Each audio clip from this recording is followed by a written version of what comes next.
Alright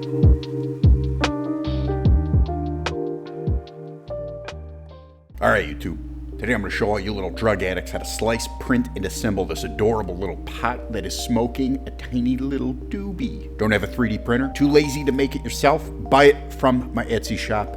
Link is in the description. The free STL files can be found on Thingiverse, Cult, Printables, or, more importantly, my Patreon. Link in the description. Paid version of the Patreon has a customizable sign and drip tray. Give me your money! Slicing. I use Prusa slicer for everything. I'm sure if you use a different slicer, you can find similar settings to what I describe, but that is your problem. First, we are going to put all of the STLs we want to be the terracotta color on one build plate. I'm printing on a Prusa Mini Plus 0.4mm nozzle, setting the layer height to 0.2mm speed setting, importing the STL for the body first. Now the little backer piece that will hold the eyes in place, and finally the drip tray. I'm hitting the automatic support painting on the body because I'm lazy and it probably is going to do a good enough job. This is going to need supports to print properly. Deal with painting them on manually for the eye backer, just 2 little dots on the side to add some stability when printing because this thing does not have a ton of contact area with the build plate. Next, I am blocking the seam generation on the front of the model. I don't really care where the slicer throws the seam, I just don't want it on the face. With the seam painting tool selected, you right click on the model to paint on the seam blocker, left click to paint on seam enforcement. Going back and turning on support in the settings and turning the infill up to 30%. Now I'm heading to the support material settings. I'm going to set these supports to organic because they are fun looking. Super important that the top contact Z distance is set to 0.2, otherwise the supports will be a massive pain in the rear to remove. Look at how fun looking those supports are. I wasn't lying to you. Exporting the code to a thumb drive, ready to print. And now I'm going to throw some drain holes into the bottom of the pot. I prefer to do this in the slicer settings and not on the original model. Right click the body, select add negative volume and throw down a cylinder. Negative volume parts do exactly what they say they do. They cut holes or carve out negative space. I'm resizing the hole to 5mm, which should be a decent enough size to get some drainage. Grabbing it and roughly centering it in the model. Now I am selecting the move tool and grabbing the little blue Z-axis arrow floating above the part and sinking it into the base. A pot this small is really only good for little succulents, and they need decent drainage. One hole isn't enough, so we're going to throw a couple of smaller ones on there to help out with the draining. I'm just grabbing the original negative part, resizing it, copying it, and moving the pasted copies around to create all of the little holes. Put some holes in it. Put some holes in it. Put some holes in it. Put some holes in it. Slice it up. Ooh, what do we got here? Looks like a little support decided to pop up from that hole. I'm not going to deal with it. It will probably be fine. Next up are the eyes. This part is going to have 2 color changes. Whenever you do that on a small part, a couple of them are going to end up looking like total trash. So you need to print extras and just pick the best looking ones. 0.15mm layer height. Snug supports set to support on build plate only, and I'm setting the top contact Z distance to 0.25. Adding in the first layer change, scrolling through, 7.85mm looks like a good spot for it. I want the eyes to look bloodshot. I have a simple brain, so I'd like to set the colors of the layers to be the same as the colors I intend on printing. Clicking that little plus button on the right side of the layer slider to add the second color change at 8.45mm, and that's going to end up being the pupils. Next up, we're going to have a really similar deal with the little doobie. We're going to have the same settings on the slicer. Print more than one at a time. Pick the best. I'm going to print the first layer in black, setting the first layer change to 3.8mm. Second layer will be white, and the second color change will go to red to get the tiny little cherry at the end of the doobie. I'm going to set that at 4.4mm. Last up, we're going to import the sign, printing this at 0.15mm.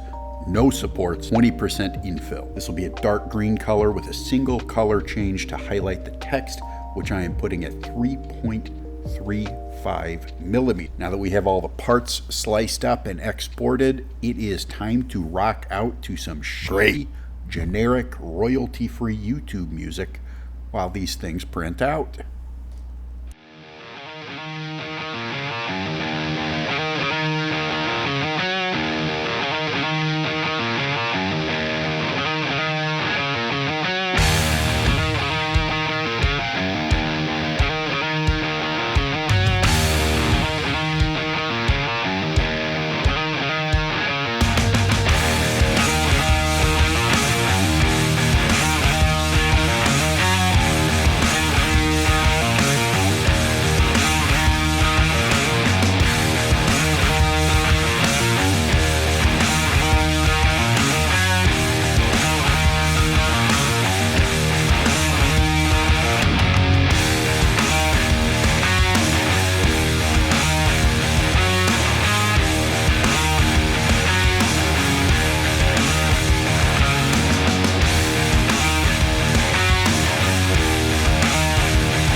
Grabbing a clipper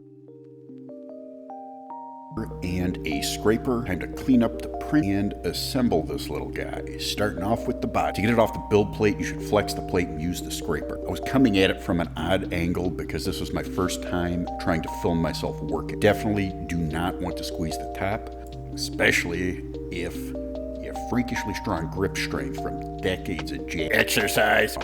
Little tree support should pull right off. If they're sticking too much, you screwed up the Z distance. Printing with a larger nozzle makes these harder to get off. Smaller nozzles makes pulling them off easier. That looks pretty good. Next up, we got the eyes. I can already see one of them printed like crap because of all the color changes. That one is going in the garbage. I'm gonna pop the remaining 3 off of the support structure and use the best 2 for the model. To pop off the support, I am grabbing the clippers, wedging them in between the eye and the support, squeezing down, and then twisting the clippers to pop them apart. Take a look, going a little closer to the camera here so you can see. Try not to slice your finger open doing this. I mean, I guess you can if you want to. I'm not going to stop you. Do whatever the hell you want. Popping off the last support, making sure the little pegs are intact. This model is designed to press fit together. Those pegs just pop into the holes in the little eye backer part. And the whole eye backer part just pressure fits into the eye cavity. If yours doesn't fit for some reason, just glue it. Use super glue. Oh boy, look at how cute I am. Similar deal with the little Doobie. Pop it off the build plate. Use the clippers to carefully cut off the supports. There's a potential weak point on the model right where the smoke is coming off the little cherry. Be extra careful when you are working around that part. That's another reason I like to print multiples on small parts like this. If I jack one of them up, I have a backup.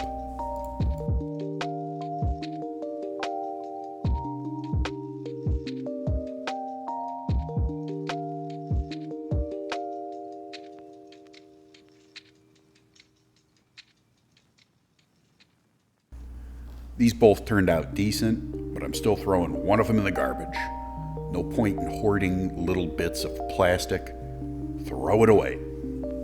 3D printing creates a ton of waste. Popping off the sign, put it in his hand, and we have got a finished part. Look at that. Look at how cute he is. Oh.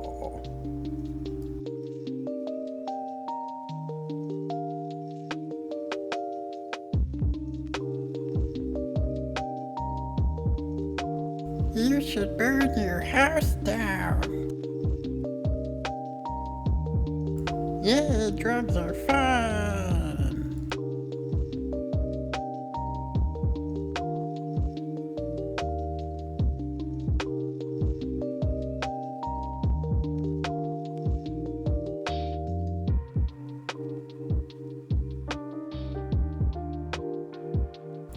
Hey, if you like this video, hit the like button, hit the subscribe button. If you didn't, feel free to complain about it in the comments section below.